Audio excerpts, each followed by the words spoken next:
Welcome to another Sacred Cow Barbecue. It's April 14th. I'm Patricia Aiken, an average host with exceptional guests. Tonight we'll be getting an uplifting update from the growing resistance in Europe author Mike Walsh. He's an Irishman living in Spain. But before I welcome him, it's my pleasure to welcome another strong Bundy woman to the barbecue. Angie Huntington Bundy, you are another amazing Bundy woman. Welcome to the welcome to the what's turned out to be the Bundy barbecue lately. Sacred Cow Barbecue. How you doing tonight?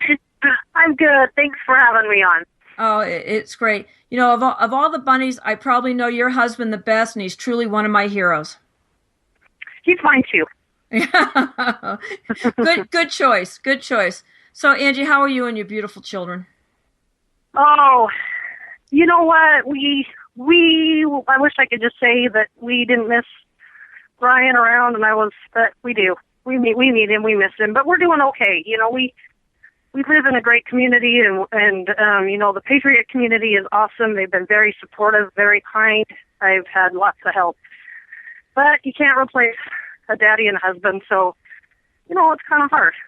Yeah, I'm sure it is. I'm sure it is, and the treatment they've been getting is just terrible. But you know, yeah, it is. I think you agree with me that the notes that Jake Ryan's parents wrote last week. It was just last Thursday that they wrote these notes when he was arrested in Montana, and so I'd like to read those for the folks that haven't seen them because I think they speak volumes. It says, "So his mom, she said, how long do we sit in our cozy homes, our secure jobs, our fake securities, while a few faithful, honest men try to educate us to what is coming down in our nation? Words seem so useless as our prisons fill with political prisoners. Are we so stupid, so blind, so lazy that we can't get out of our apathy chair and stand for something? Has it been so long since we the people stood for anything that we've forgotten how to?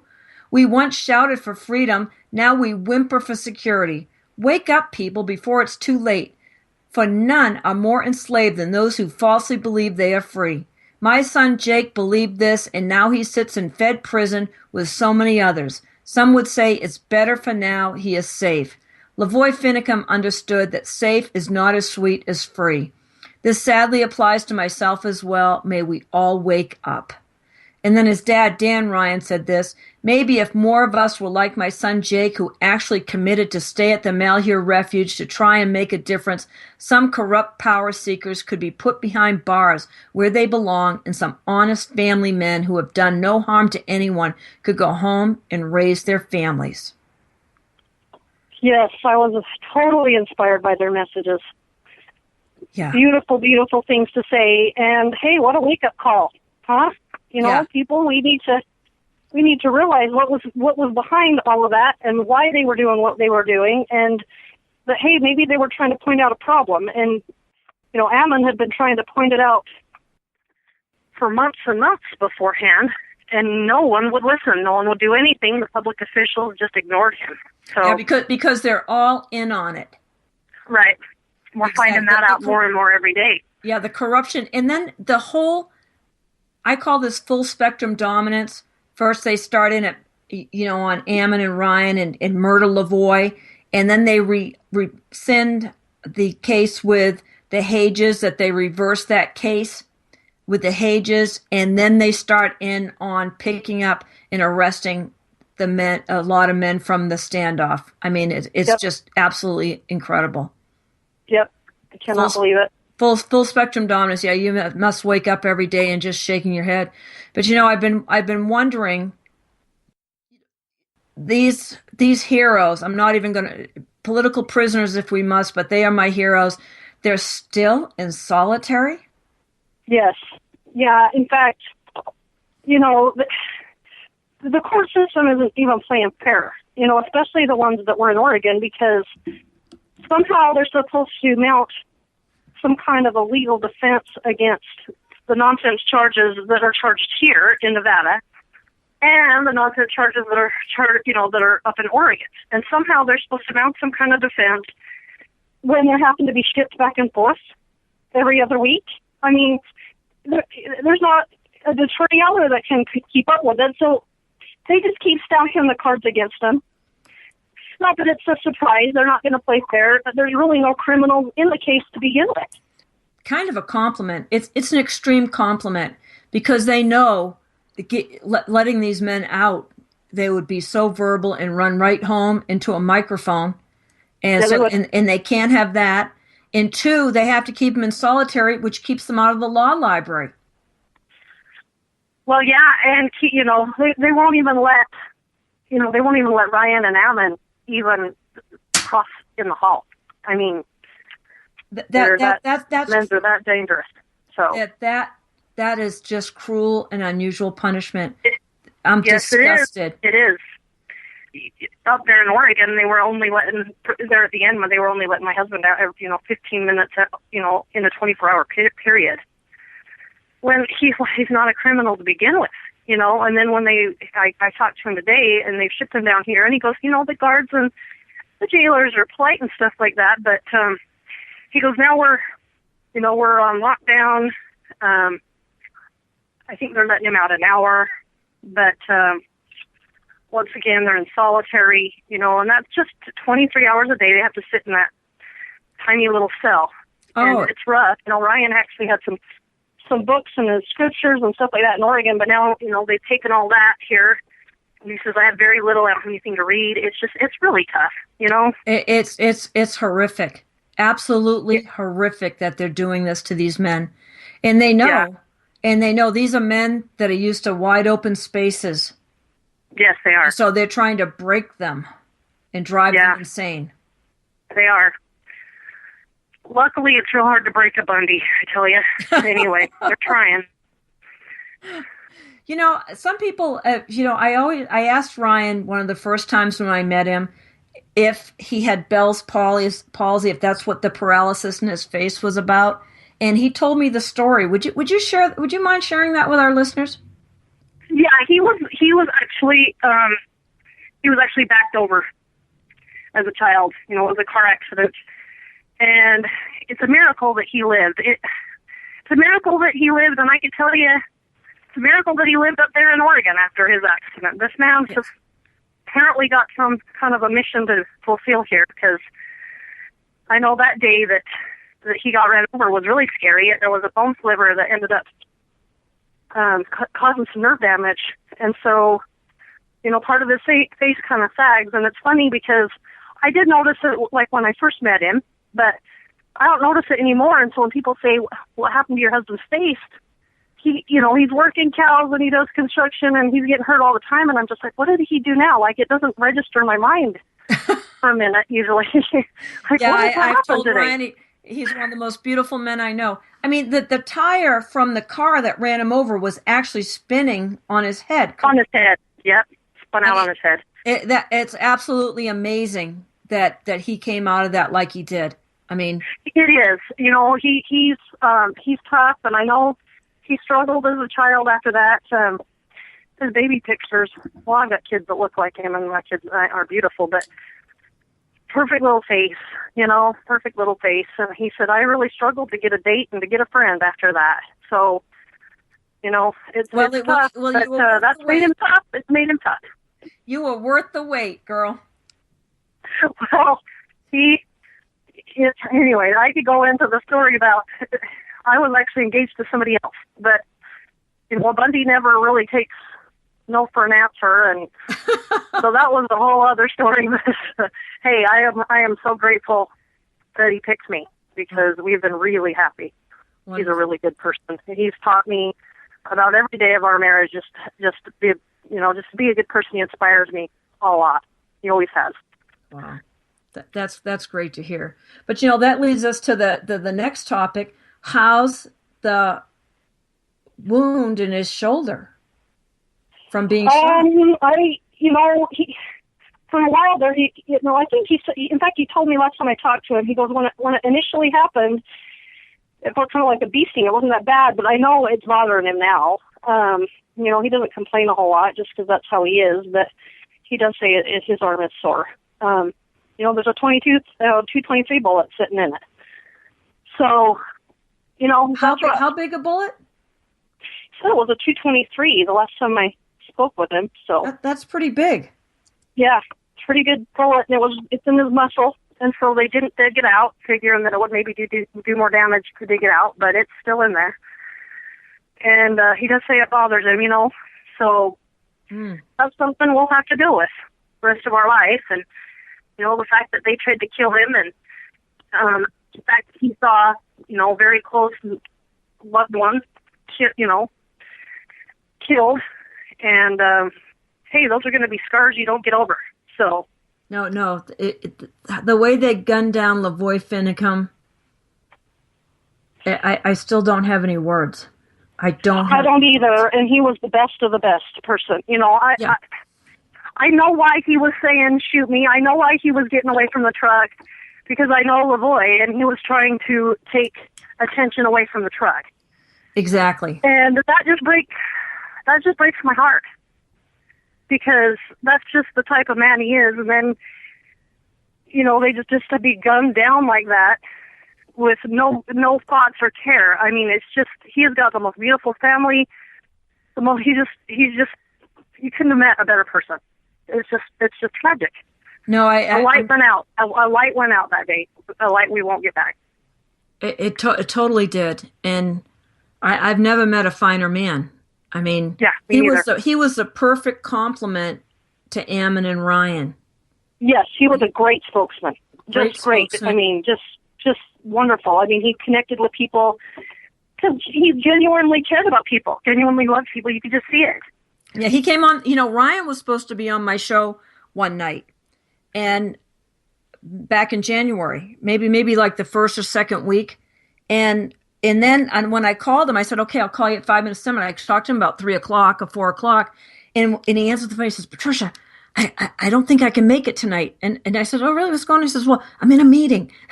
And I said, well, do you want me to call you back later? And he goes, no, here, hold on.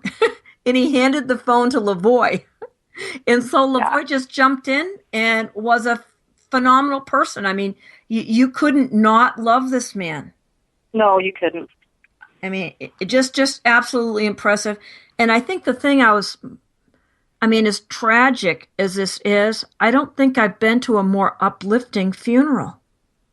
You know what? Me neither. And he was just the type of guy that was just the perfect funeral. To be uplifted and taught. I went away from that funeral. I went to that funeral just feeling heartbroken. Yeah. Because I knew why he did what he did, and how do you talk to a wife and beautiful children, whose husband saved yours? Yeah. And I went away. The Finicums made me feel so much better. I mean, they are just that type of people. Yeah. Yep. You're gonna make me cry. Well, I've done my share of crying the last couple of months. Oh, good. Definitely have. Yeah. Well, let's get now it's my turn to get mad. I am absolutely amazed that this Fed, Mark McConnell, dared to go on a radio show and make a complete ass of himself and say that Shauna Cox and Victoria Sharp were liars. I couldn't listen to it. I don't have the stomach for that, but people reported back to me, said the woman that interviewed them lost all credibility, and they are obvious plants. I mean, those two men that were on the other night. And Mark McConnell, he's just a time waster. He's actually on Facebook debating with people. And I just encourage everyone, do not debate him. I'm disgusted. Well, and I didn't listen to it either. But, Victoria Sharp spent a couple of weeks in my home. This was after the standoff, and along with her whole family. And I can tell you right now, that girl doesn't lie. Oh. Her mother has instilled in all of those kids Christian values. The girl wouldn't even know how to tell a lie. And, Victoria and Shauna's, their testimony matches Shauna's video. And then Ryan's has told me the story, and his matches theirs too. So it doesn't matter what Mark McConnell says. No, it doesn't. You just need to ignore it. It doesn't matter. But what this tells me is how worried the feds are of the truth of this getting out. Yeah. Well, their story's unraveling. Their whole case in Oregon is unraveling. Oh, yeah. I don't know what to say. It's just a joke, in my opinion. It is. And it's just covering. They're trying to cover their own corruption, and this is retaliation. Vengeance at its purest for being embarrassed in Bunkerville. It really is. It really is. Now you and I they have should something be in common. embarrassed of Bunkerville. I wanted to be there. I ended up being stuck in LA that day because I'd made plans to go on a Monday, and then this thing started to go crazy on Tuesday, and I wanted to back out, but since friends had asked me to go, I felt like I'd given them my word, and I went. But I was on the phone that entire day, getting updates on what was going on under the bridge and what was going on. But you were there when I was not. I was not there. You were there the Sunday when Dave was kidnapped. I was. Yes, I was there. Right. I witnessed Dave get arrested, and I was there several times during the week protesting. But Dave's arrest was just, I could not even believe my eyes. I mean, I still think about it, and I just can't even believe it. It was Nazi Germany. I mean, with attack dogs. There was a guy, he was taking pictures. That's all he was doing. There were nobody had guns. We had cameras. And they beat him up and put a boot in his, stuck into the ground with a boot in his, ground him into the ground with their boots. They had this big German Shepherd on him. I couldn't even believe it, And so Ryan's there, and I know my husband, and he's not going to want to leave without his brother. And they're like, you either get gone or we'll kill you, And I had two teenagers in the car because we were there to take pictures. And honestly, I wasn't prepared to even take pictures. My girls had iPods that day, and I'm like, we got to go, take pictures. And they had iPods, and so I'm like, take pictures. They were hysterical. I mean, they were hysterical watching their uncle get beat up, and their dad was going to be next. And you never know what you're going to do in those situations. And Ryan would not leave, didn't want to leave, and he was told if he got out, anyway, he ended up leaving. And it was terrible. You go home to your family, and, you have to call his wife and say, hey, they beat the crap out of him and arrested him. We have no idea where he is. He wasn't breaking any laws, so you don't know. You don't know if he's going to get a phone call. They kidnapped him for several days and paraded him around, saying, "Hey, we got one of the bad days." It was over. Yeah, it was over a day. Yeah, it was terrible. It was just terrible. I just could not believe it. I mean, what once was our beautiful range where we could come and work together as a family and enjoy our kids, it became just a nightmare. It became a total nightmare. I mean, I couldn't even believe I was living it. I'm just like, what in the world happened to the ranch? But here's what amazes me is that Ryan was threatened with Waco by a BLM agent over the phone. And you were 8 months pregnant then, weren't you?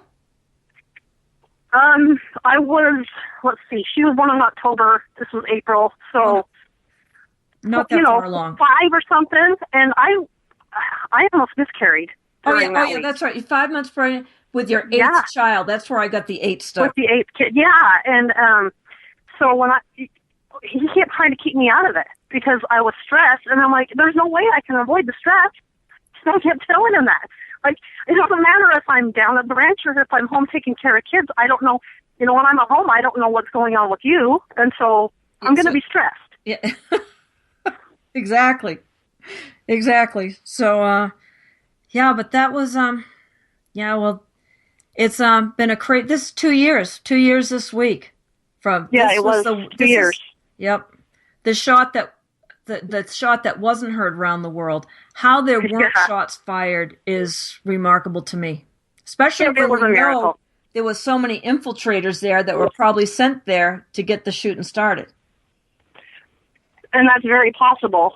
We didn't want any of that to happen, but we also didn't want to give up our rights either. So I was very grateful but people on both sides that nobody, incited violence during all of that.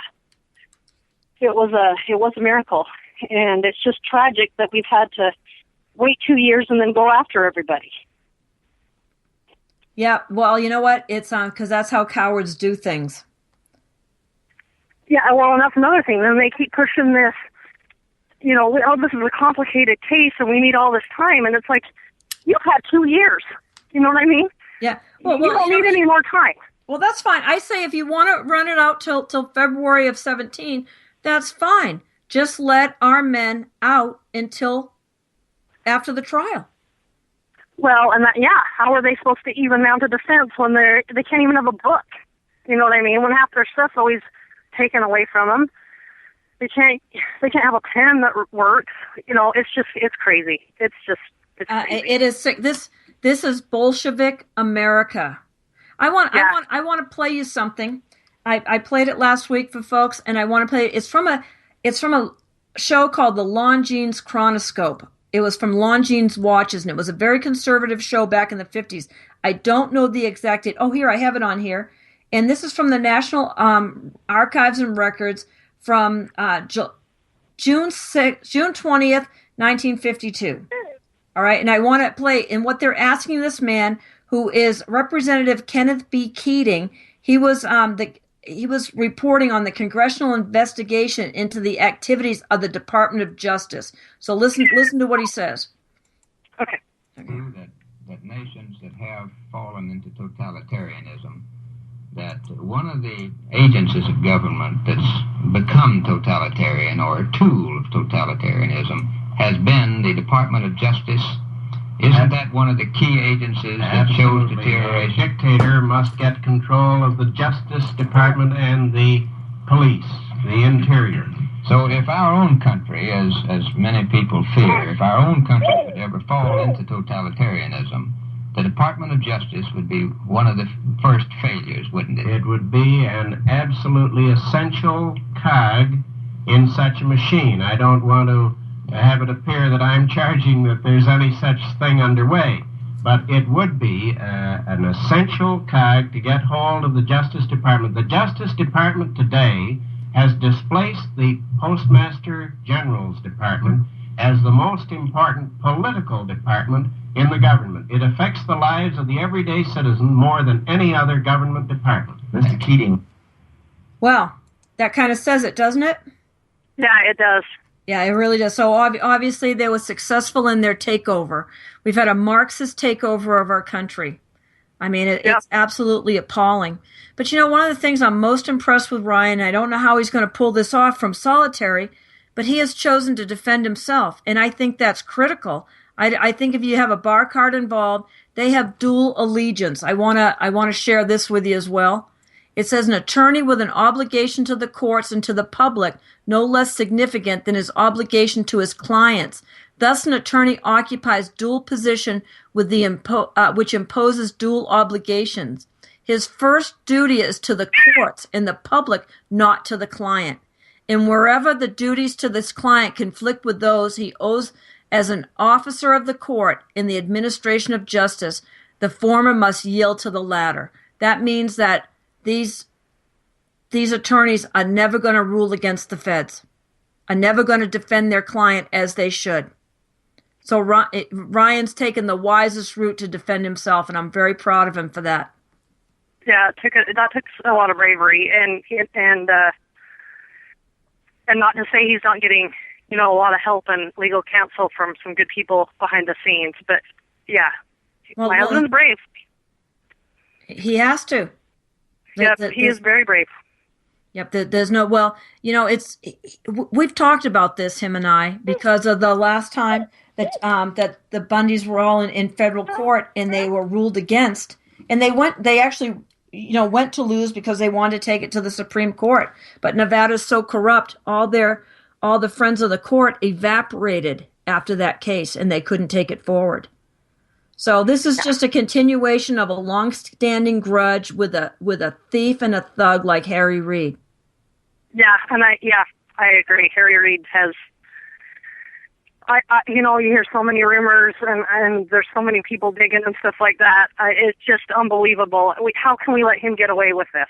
It's just not right. Isn't right. He said he said he'd come back after us, and I guess he has. So he's not going to break us. He's just not. We can't let that happen. Well, if you haven't had any appetite suppressant today, I want to share what the federal court's website says about the chief judge, in this case, Judge Navarro. On January 1st, 2014, Judge Navarro became Chief Judge of the United States District Court for the District of Nevada. Chief Judge Navarro was nominated by President Barack Obama on December 24th, Christmas Eve, to United States District Judge to the District of Nevada. She was confirmed by unanimous vote on the U.S. Senate on May 5th, Cinco de Mayo, and took the oath as a United States District Judge on May 25th. She was recommended for the bench by Senate Majority Leader Harry Reid while she was serving this. There it is. There it is. So, and it goes... So how do you get a fair trial? You know what I mean? It's just a joke. It's ridiculous. Yeah, you can't. I mean, but you know what? I have some hope about that. And is that my little Salem friend talking to us here? Yeah, she's making some noise, aren't you? Oh, atta girl, Salem. We're going to get your daddy home soon. Yes, we are. Oh, she needs it. Yeah. Oh, she's your newest one. I mean, this like I said, she's my standoff baby. There was a couple of them. Yeah. That's right. And Lisa has a baby. Not they're just. Yeah, Lisa has a baby right there, and Stetsy, and anyway, Stetsy was pregnant during the standoff too. It was a miracle that they are all here and okay. Yeah. So. Well, I think this is bigger. This is bigger than the Bundys. Absolutely. Yeah, that's one thing that it is bigger than cows. This is bigger than, but this is just, people need to stop thinking about cows and Bundys and start thinking about natural resources and how we're tied to the natural resources. And if they control the natural resources, then they control everything. So this is way bigger than ranchers or cows or Bundys. And people need to start making those, connecting those dots and realize, our stuff doesn't come from a store ultimately. So anyway, Cliven had been trying to educate people for years on that. Well, and it's not so much as that they want to put all the small ranchers out of business, just like they've done the other 51 ranchers in Clark County. They're gone. And and only Cliven and Mr. Ney, Keith Ney, were willing to stand up, and then Mr. Ney passed away. So, and it's the same thing with the Hammonds. All the rest of the ranchers caved, and they didn't.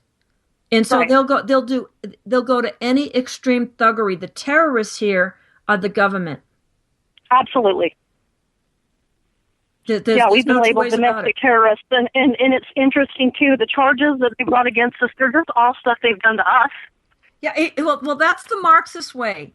Karl Marx had a maxim, and his favorite maxim was accuse others of what you do.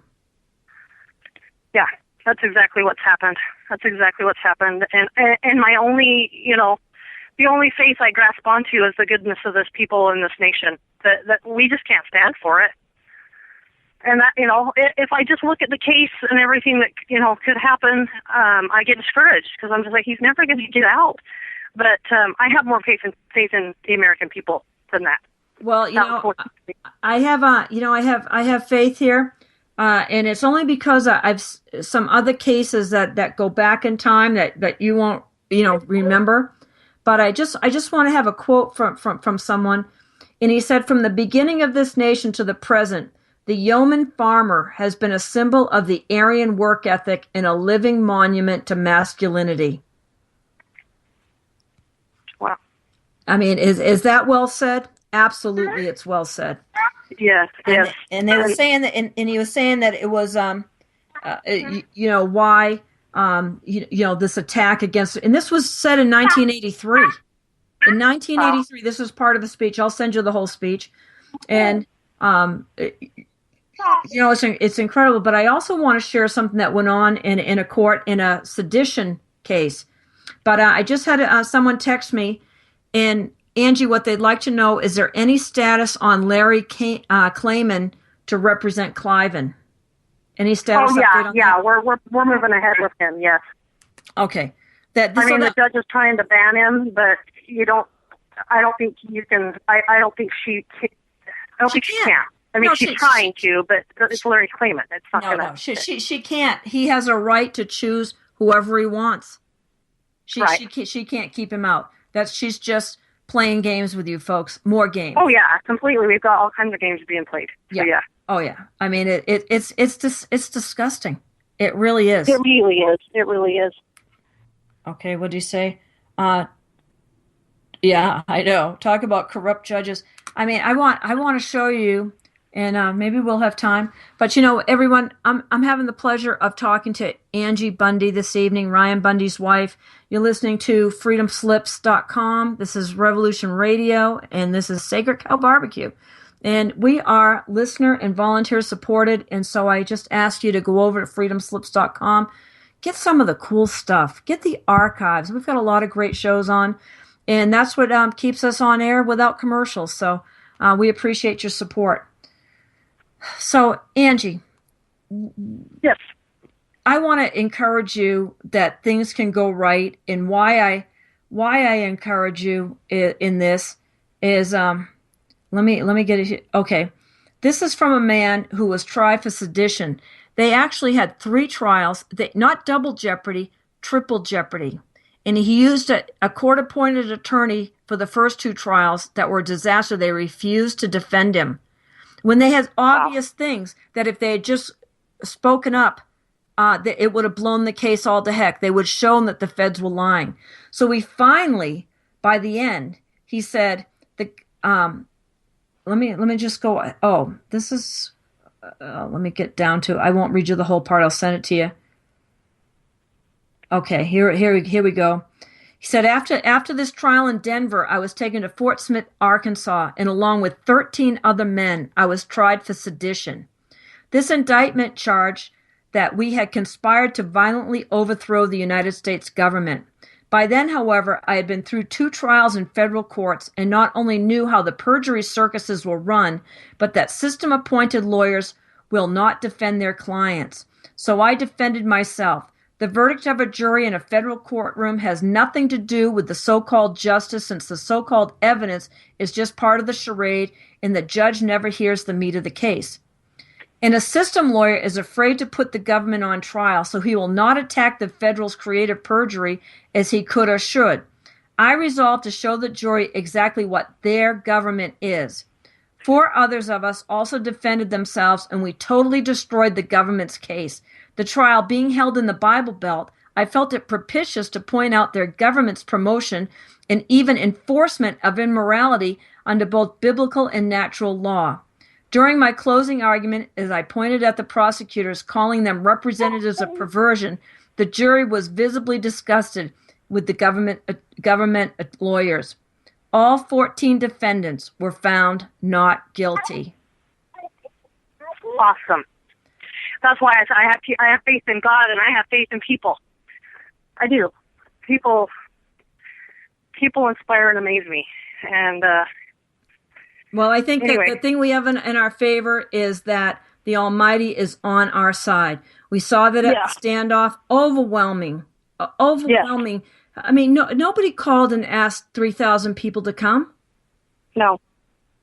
Like I said, I have lots of faith in people, and I have faith in God. That was a miracle that day that no one got hurt. Yeah.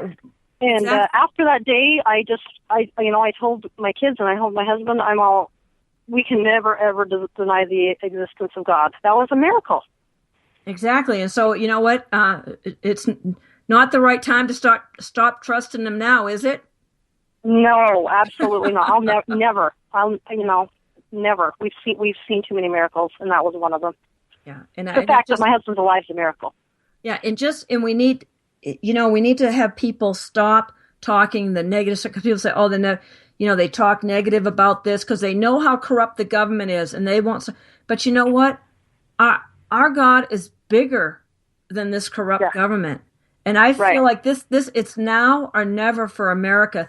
People, some people complain. Well, the Bundys are, done. We shouldn't focus on them. We should go. No, this is a landmark case that's going to decide whether America has a chance of recovering and being America that we know again, or is it going to descend in complete totalitarianism? Yeah. It's a landmark case. Liberty lives or dies right now. Freedom lives or dies. It does. It does.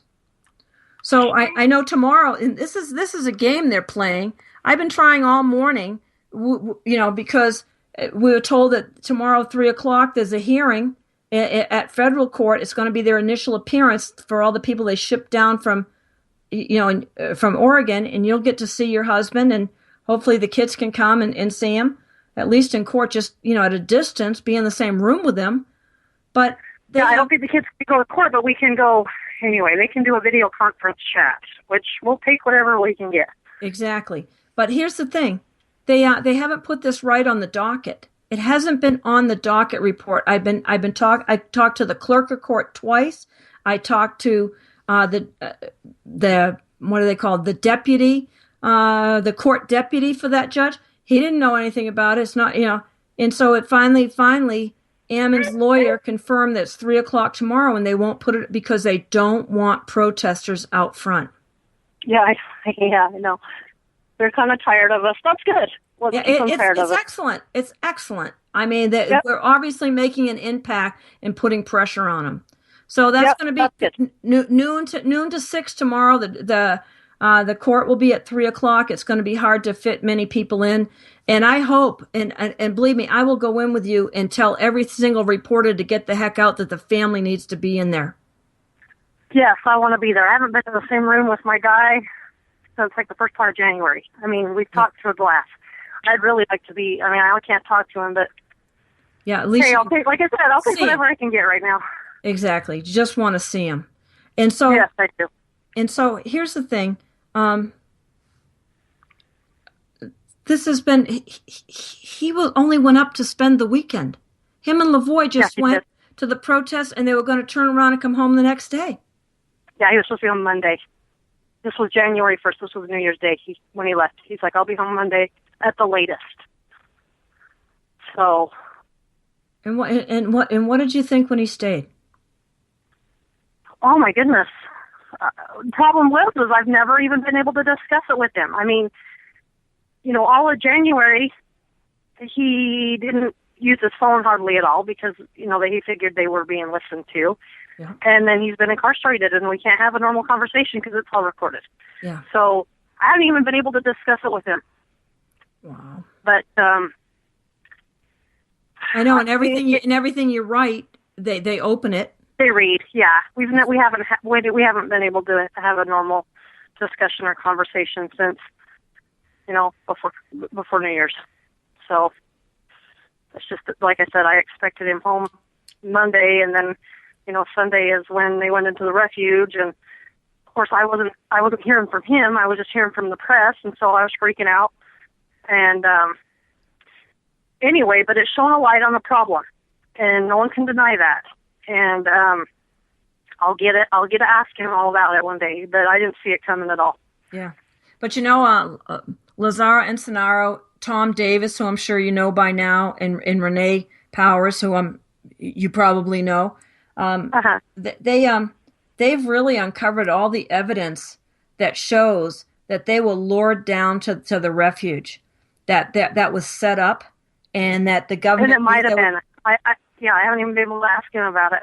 Oh, I've got all kinds of documents and stuff that we can share with you that show that they actually sent the employees home 3 or 4 days prior and told them to go on extended vacation. And then they came down, the manager of the refuge came down and opened all the doors and left his keys. That's one report. Yeah, I know they didn't break in. I do know that. Yeah, they didn't. It was an abandoned. Yeah, no, they didn't break in at all. As a matter of fact, the Narrows RV park next door, who does not have a good relationship with the sheriff's office by any means, and I'll tell you that another time. Anybody that listens knows what that's about. But they were actually called that Saturday morning when they were going there, and they were told, "Hey, there's going to be a convoy of trucks coming past, down to the refuge, but don't call us. It's fine," because they did not want a call made to the sheriff's office at that point would have put this in the county's jurisdiction. They did not want it in the county's jurisdiction. They wanted it in federal jurisdiction. And so they said, don't call us. So this was a complete setup. And unfortunately, and we're still unwinding all the characters, we don't know who's who. The only people I'm really sure of is Am and Ryan and Lavoie. And everybody else is kind of a question mark to me because they all have different things going on. This is a huge issue. It's not only millions of dollars, it's billions. And they've been playing at it for a long time. And Bundy Ranch was totally infiltrated. And again, we're still trying to figure out who's who there. Yeah. Yep. It's kind of sad. You don't know who you can trust. I mean, you meet all these people and you want to trust them and love them, and hey, we just do. That's just how we are. But well, that's unfortunate exactly. That people are, yeah. That's exactly what Margaret and Lily told me last week too. Yeah. So. Oh. Especially with Clive, if you come through the doors of the ranch, you're going to get loved, you're going to get hugged, you're going to get fed. That's just Clive. Yeah. So you can be fed. It's okay. We'll still feed you. Yeah, they just love on people. Oh, and it said, let Mrs. Bundy know that God will tie the tongues of those corrupt government employees and lawyers. I have seen it personally. Thank you, buddy. That's a nice word. Yeah. So this. What's the day like? I mean, you have 8 children, and there's no one comes home at the end of the day to pick up the slack. No, it's a one mama show, and yet I have the most awesome neighbors and support group in Warden. My day's big. A lot of times I'm up at 4 or 5. 4 sometimes. If I've got a big day. And I just work, and yet things still look like they're falling apart. My kids are good kids too. I've got some great kids, and I have great neighbors, and I could go on and on and on about all the ways that people help me. They'll pick up my kid when they can see, when they can see my kid needs a ride, they'll hurry and bring him home. And when they, I've been brought meal after meal after meal. I've been blessed in so many ways. I just can't even, just the other night, I had a lady stop by. She had 2 freezer meals. She goes, "You stick these in your freezer." And I was grateful for that because I got court one night, and then it's just such a blessing. And then she looked at my teenager. My teenager was sitting there, and she goes, "Isn't there like a pizza social at the seminary building?" And Sage's like, "Yeah, but I don't have a ride in." And she goes, "Well, hop in. I'll take you." It's that kind of stuff all the time. Oh, that's wonderful. I miss my husband. I miss him. No one can replace him, but I see that every day, and that keeps me going. I learned a lot. I will be so much more sensitive to other people and their needs after this, because it's just, there has been so many people that just floor me with how thoughtful they are. My kids had the fair last week. They were showing steers. This was something they did with their dad. I remember because you guys weren't at the. This is the same week you weren't at the barbecue a year ago because the kids were doing 4-H.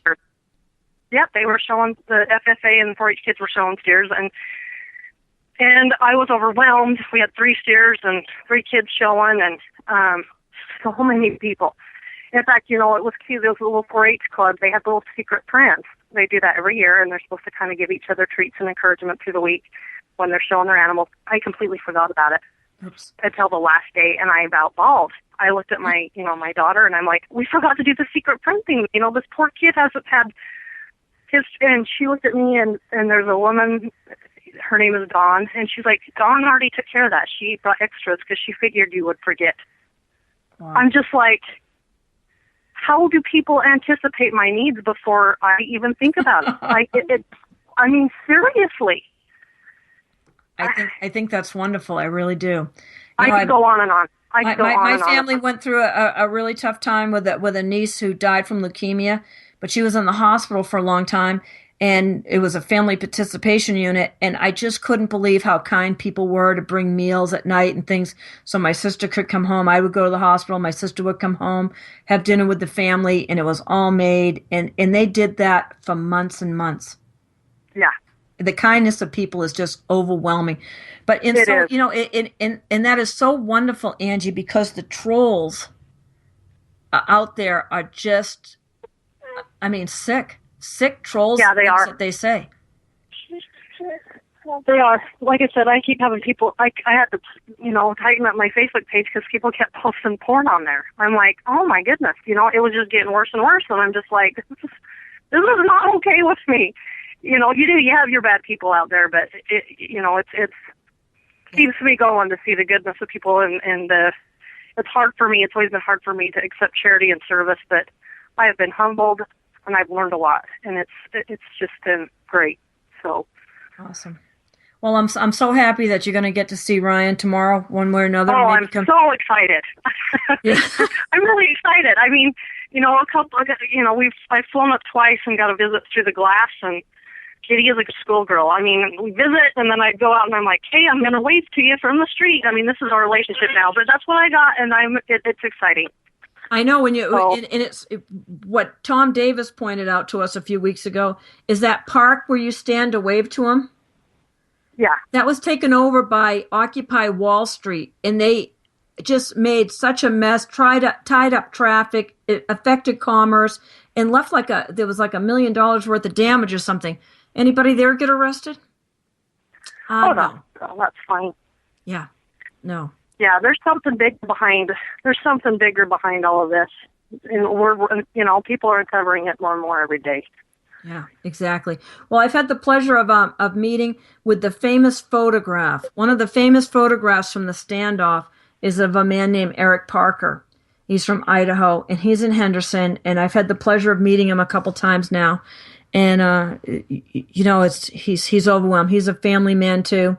And I just, and he always says, just tell everyone I love him. And when I ran into Margaret and Lily, they said, oh, yeah, Cliven says, be sure you tell everyone he loves them. And, it's just, these are people that have never even met Cliven or Ryan or Naaman.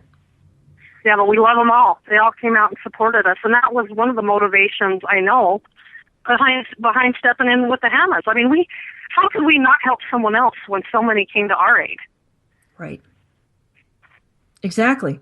And, we did. We loved them all. I swear, best of America. And it's tragic that they're rounding people up and arresting them. These were men that served our country overseas, a lot of them too. And that's the thanks they get. Oh, this is Bolshevik America. And if we don't stand up to it now, it doesn't bode well for us. So no. I know, and this is a watershed issue, and I'm excited that we're seeing it in our lifetimes. I mean, your family are like the founding fathers right now.